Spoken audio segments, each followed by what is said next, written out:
You are about to embark on a journey through time and space, guided by an ancient Egyptian high priest and a modern-day researcher. Their paths, separated by millennia, are about to converge, and you're invited to witness it. In this video, we'll weave together two narratives that reveal the timeless nature of spiritual evolution. Prepare to see your own life as part of a grand, cosmic story that spans lifetimes. A disoriented soul materializes in the shadowy expanse of the Duat, its ethereal form trembling with uncertainty. The air shimmers with an otherworldly energy, and strange sounds echo in the distance. Suddenly, a figure emerges from the gloom, a high priest, adorned in ceremonial robes and carrying an ancient scroll. "Welcome, lost one," the priest intones, his voice calm and reassuring. "I am here to guide you through the trials that await. Your journey through the afterlife begins now."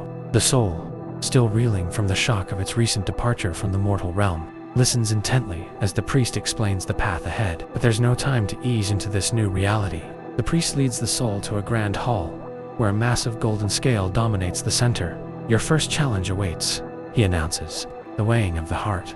The soul feels a surge of anxiety as the priest describes the ceremony. On one side of the scale, a gleaming feather is placed, the feather of Mat, representing truth and cosmic order. The soul watches in awe as its own heart materializes on the opposite dish. The priest begins to recite passages from the Book of the Dead, his words carrying power and weight in this liminal space. "O my heart which I had from my mother, O my heart which I had upon earth, do not rise up against me as a witness in the presence of the Lord of things," the priest chants, drawing from the ancient text. The scale begins to move, teetering back and forth as the heart is measured against the feather of Mat. Tension fills the air. What if the heart is found wanting? The soul recalls the fearsome Ammit, the devourer of unworthy hearts, and a chill runs through its being.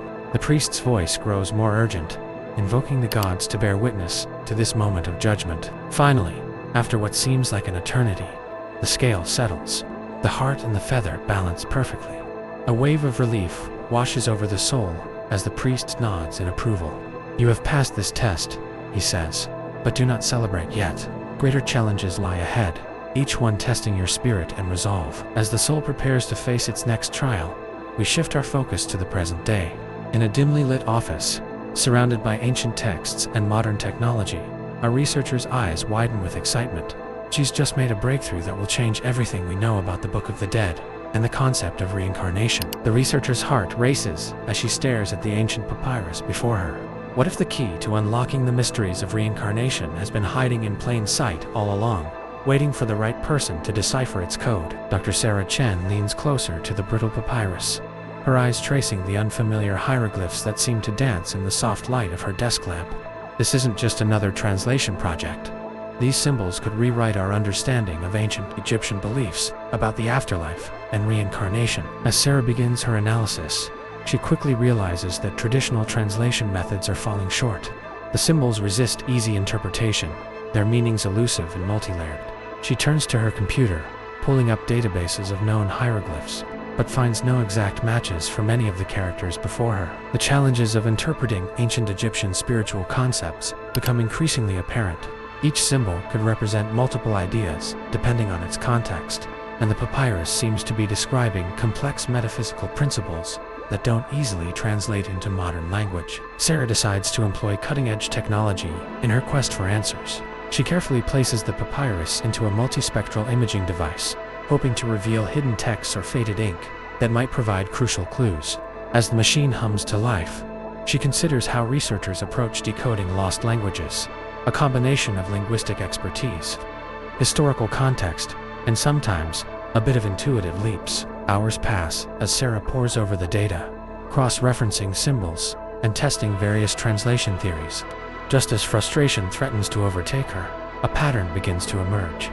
Certain groupings of hieroglyphs repeat in a cyclical manner, hinting at a concept of recurring lives or experiences. With renewed energy, Sarah maps out the structure of the text, and suddenly, the pieces start falling into place.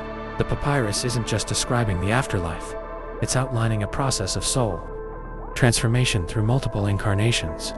Each symbol represents a stage in this grand cycle, with the soul gaining wisdom and evolving with each pass through life and death. As the full meaning of the text crystallizes in her mind, Sarah sits back, awestruck by the implications.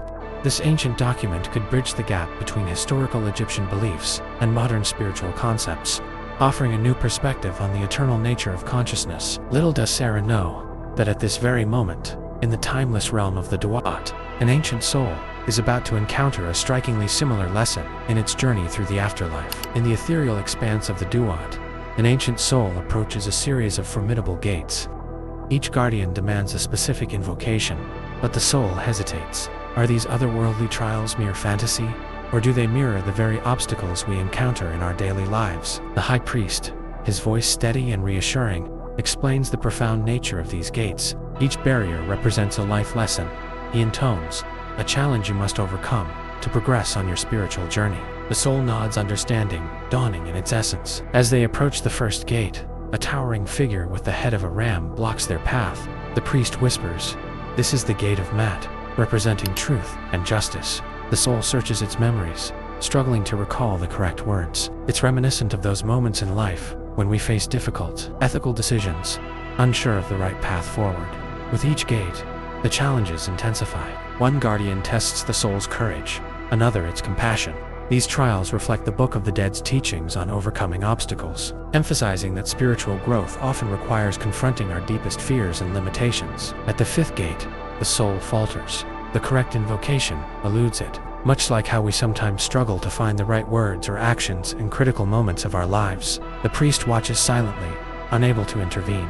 Will the soul remember in time? Just as hope begins to fade, a spark of recognition flashes through the soul. It speaks the words, and the gate swings open. With each trial passed, the soul gains new wisdom and understanding, its essence growing brighter and more refined. As they approach the final gate, tension builds. This last challenge represents the culmination of all the soul has learned. The invocation here is the most complex, requiring not just memory, but a deep integration of the lessons learned along the way. In a moment of clarity, the soul speaks the words with confidence. The gate dissolves, revealing a breathtaking vista of spiritual enlightenment beyond. The soul has completed its journey through the Duat, forever changed by the experience. Meanwhile, in the present day, Sarah tosses and turns in her sleep.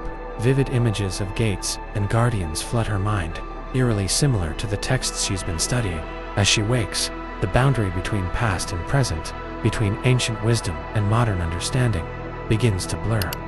Sarah's eyes snap open, her mind reeling from the vivid dream. But was it truly just a dream, or something more? As the lines between her subconscious and reality blur, she begins to question whether ancient wisdom is trying to communicate with her across the vastness of time. Sitting up in bed, Sarah reaches for her notebook and hastily scribbles down the details of her nocturnal journey. As she writes, a chill runs down her spine. The gates, the guardians, the tests, they all align perfectly with the hieroglyphs she's been decoding. How could her unconscious mind have conjured such specific imagery? Sarah's analytical mind races to make sense of this experience. She considers the concept of the collective unconscious, introduced by Carl Jung. Could it be that these ancient symbols and stories are tapping into a shared reservoir of human knowledge and experience? The idea that all humans might have access to a set of memories and ideas that transcend individual experiences suddenly feels less like abstract theory and more like lived reality. As she continues to draw connections between her dream and the ancient text, Sarah ponders the notion of ancestral memory. What if the experiences and wisdom of our ancestors could somehow be passed down through generations? The thought sends a shiver of excitement through her. Could she be accessing knowledge from ancient Egyptian priests and scribes? Sarah's research takes on a new urgency as she explores how ancient wisdom might influence modern minds. She delves into studies on epigenetics, discovering that experiences can affect gene expression, potentially allowing for the transmission of certain traits or memories across generations. The boundary between past and present seems to waver, becoming more permeable with each new connection she uncovers. As Sarah stands on the brink of a major breakthrough, she feels a sense of anticipation building. What final revelation awaits her? In that moment, a profound understanding washes over her. The cyclical nature of knowledge, the eternal dance of wisdom being lost and rediscovered, it all points to a timeless truth about the nature of human consciousness and spiritual evolution. Unbeknownst to Sarah, in the ethereal realm of the Duat, The ancient soul she dreamed about is simultaneously grasping this same universal truth. Two journeys, separated by millennia, converge on a single point of understanding. The wisdom of the ancients echoes through time, bridging past and present in an eternal cycle of spiritual growth and discovery. As our journey through time and space comes to a close, we're left with a profound realization. Spiritual evolution is not bound by the constraints of a single lifetime. The ancient Egyptian soul and the modern researcher have both uncovered this timeless truth, each from their unique vantage point. This convergence of wisdom invites us to look deeper into our own lives and experiences. How might the teachings of the Book of the Dead resonate with your personal journey? What ancient wisdom lies dormant within you, waiting to be awakened? As we contemplate these questions, let's reflect on the words from the Book of the Dead. I have not committed sin. I have not robbed. I have not killed. I have not stolen. These simple yet powerful statements remind us that the path to spiritual growth is paved with integrity and compassion, transcending the boundaries of time and culture.